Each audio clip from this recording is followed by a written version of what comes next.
حیات الصحابہ ٹاپک غزوہ رضی کا دن۔ حضرت ابو ہریرہ رضی اللہ عنہ فرماتے ہیں کہ حضور صلی اللہ علیہ وسلم نے ایک جماعت کو حالات معلوم کرنے کے لیے بھیجا اور حضرت عاصم بن ثابت رضی اللہ تعالیٰ عنہ کو اس جماعت کا امیر بنایا۔ یہ ثابت حضرت عاصم بن عمر بن خطاب رضی اللہ عنہ کے نانا ہے۔ یہ لوگ روانہ ہوئے۔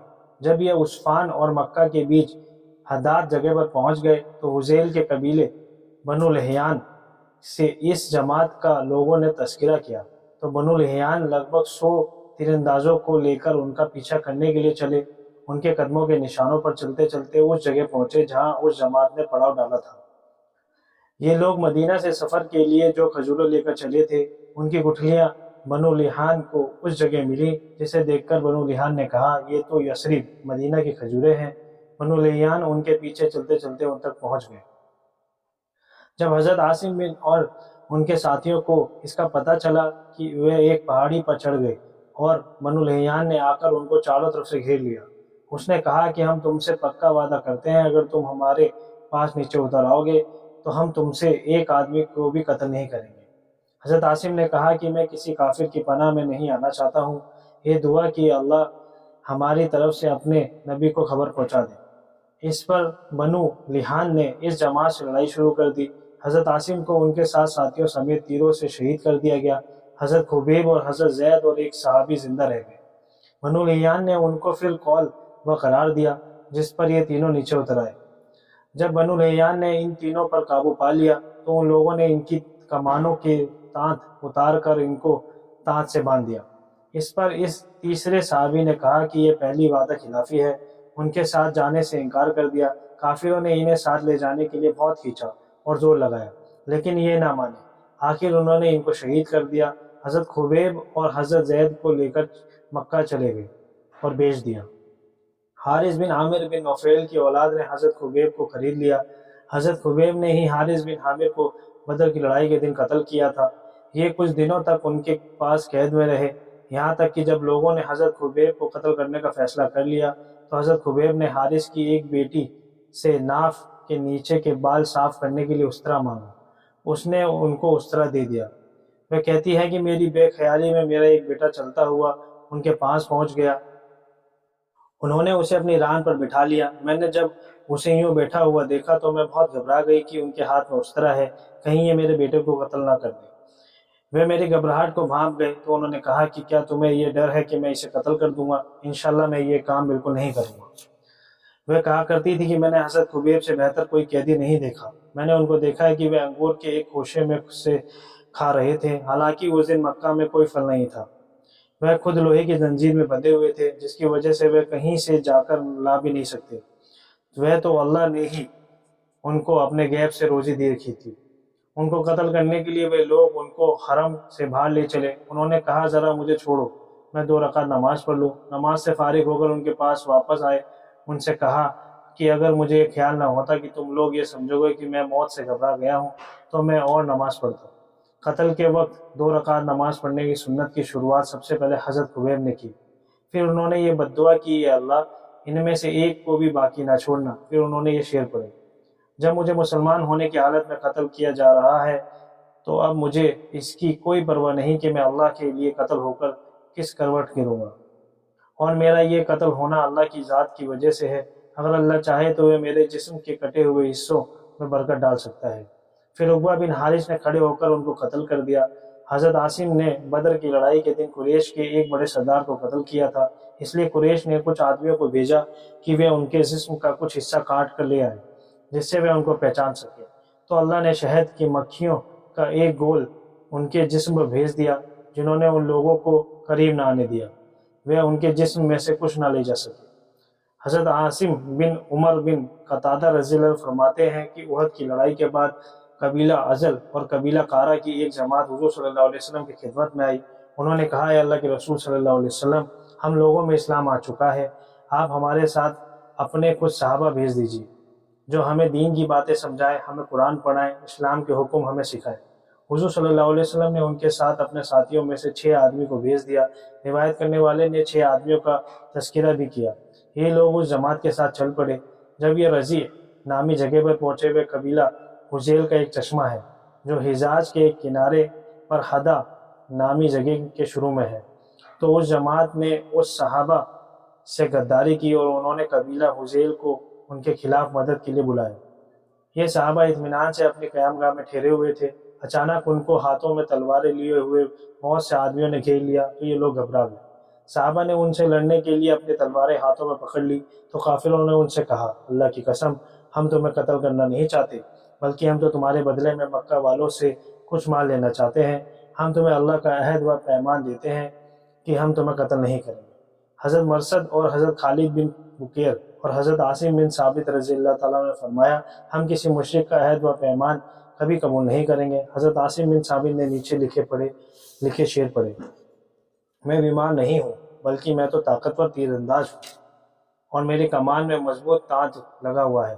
لمبے اور چوڑے پھل والے تیر اس کمان کے اوپر سے پھسل جاتے ہیں۔ موت حق ہے، زندگی باطل یعنی فانی ہے۔ جو کچھ اللہ نے مقدر کر رکھا تھا وہ آدمی کے ساتھ ہو کر رہے گا، آدمی اسی کی طرف لوٹ کر جائے گا۔ اگر میں تم لوگوں سے لڑائی نہ لڑوں تو میری ماں مجھے گم کر دے، یعنی میں مر جاؤں۔ اور حضرت عاصم نے یہ شعر پڑھے، میں ابو سلیمان ہوں، میرے پاس تیر بنانے والے مقدر کے بنائے ہوئے تیر ہیں، میرے پاس دہکتی ہوئی آگ کی طرح کمان ہے۔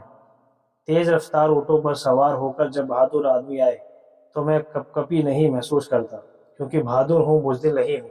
میرے پاس ایسی ڈال ہے جو کم بال والے بیل کی کھال سے بنی ہوئی ہے۔ حضرت محمد صلی اللہ علیہ وسلم پر جو کچھ آسمان سے اترا ہے میں اس پر ایمان لاتا ہوں۔ اور یہ شعر پڑھے، میں ابو سلیمان ہوں، میرے جیسا بہادر ہی تیر چلاتا ہے، اور میری قوم ایک عزت دار قوم ہے۔ پھر حضرت عاصم نے ان کافروں سے لڑائی شروع کر دی، یہاں تک کہ شہید ہو گئے۔ ان کے دونوں ساتھی بھی شہید ہو گئے۔ جب حضرت عاصم شہید ہو گئے تو قبیلہ حذیل نے ان کا سر کاٹنا چاہا تاکہ یہ سر سلافہ بنت سعد بن شہید کے ہاتھ بھیج دیں، کیونکہ جب حضرت عاصم نے سلافہ کے بیٹے کو احد کی لڑائی کے دن قتل کیا تھا تو سلافہ نے یہ منت مانی تھی کہ اگر اسے حضرت عاصم کا سر مل گیا تو وہ ان کی کھوپڑی میں شراب پیے گا۔ جب قبیلہ حذیل کے لوگ ان کا سر کاٹنے کے لیے گئے، اللہ نے شہد کی مکھیوں کا ایک گول بھیج دیا جس نے حضرت عاصم کے جسم کو ہر طرف سے گھیر لیا۔ ان مکھیوں نے قبیلہ حذیل کے لوگوں کو ان کے قریب نہ آنے دیا۔ جب یہ مکھیاں ان کے اور حضرت عاصم کے بیچ روک بن گئی تو ان لوگوں نے کہا ان کو ایسے ہی رہنے دو، جب شام کو یہ مکھیاں چلی جائیں گی پھر آ کر ہم ان کا سر کاٹ لیں گے۔ لیکن اللہ نے بارش کے پانی کی ایسی دھار بھیجی جو ان کی لاش کو بہا کر لے گئی۔ حضرت عاصم نے اللہ سے یہ عہد کیا ہوا تھا کہ وہ کبھی کسی مشرک کو ناپاک ہونے کی وجہ سے ہاتھ نہیں لگائیں گے اور نہ کوئی مشرک ان کو ہاتھ لگا سکے۔ تو جب حضرت عمر رضی اللہ عنہ کو یہ خبر پہنچی کہ شہد کی مکھیوں نے ان کافروں کو قریب نہ آنے دیا تو وہ فرمایا کرتے تھے کہ اللہ مومن بندے کی ایسی ہی حفاظت فرمایا کرتے ہیں۔ حضرت عاصم نے تو اپنی زندگی کے لیے ایک نظر مانی تھی کہ انہیں کوئی مشرک ہاتھ نہ لگا سکے، وہ اور نہ وہ کسی مشرک کو ہاتھ لگائیں گے، لیکن جیسے وہ زندگی میں مشرکوں سے بچے رہے ایسے ہی ان کی وفات کے بعد بھی اللہ نے ان کی مشرکوں سے حفاظت فرمائی۔ اور حضرت خبیب، حضرت زید بن دسینہ، حضرت عبداللہ بن طارق رضی اللہ عنہ نرم پڑ گئے، زندہ رہنے کو ترجیح دی، خود کو ان کافروں کے ہاتھوں میں دے دیا، یعنی ان کے حوالے کر دیا۔ ان لوگوں نے تینوں کو قیدی بنا لیا، پھر وہ انہیں مکہ جا کر بیچنے کے لیے لے گئے، یہاں تک کہ جب یہ لوگ زہران نامی جگہ پر پہنچے تو حضرت عبداللہ بن طارق نے اپنا ہاتھ کسی طرح رسی سے نکال لیا، پھر انہوں نے اپنی تلوار پکڑ لی۔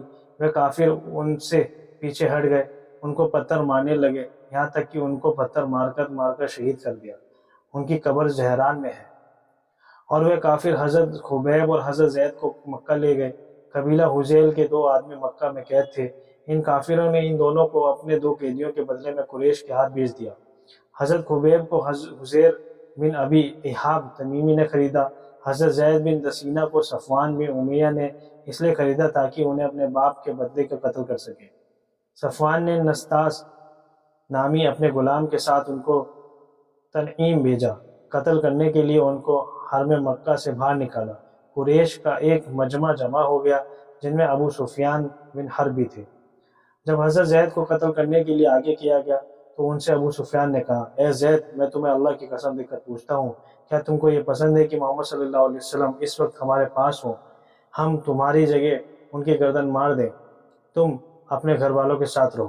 تو حضرت زید نے جواب میں یہ کہا کہ اللہ کی قسم، مجھے تو یہ بھی پسند نہیں کہ محمد صلی اللہ علیہ وسلم اس وقت جہاں ہیں وہاں ہی ان کو ایک کانٹا بھی چبھے۔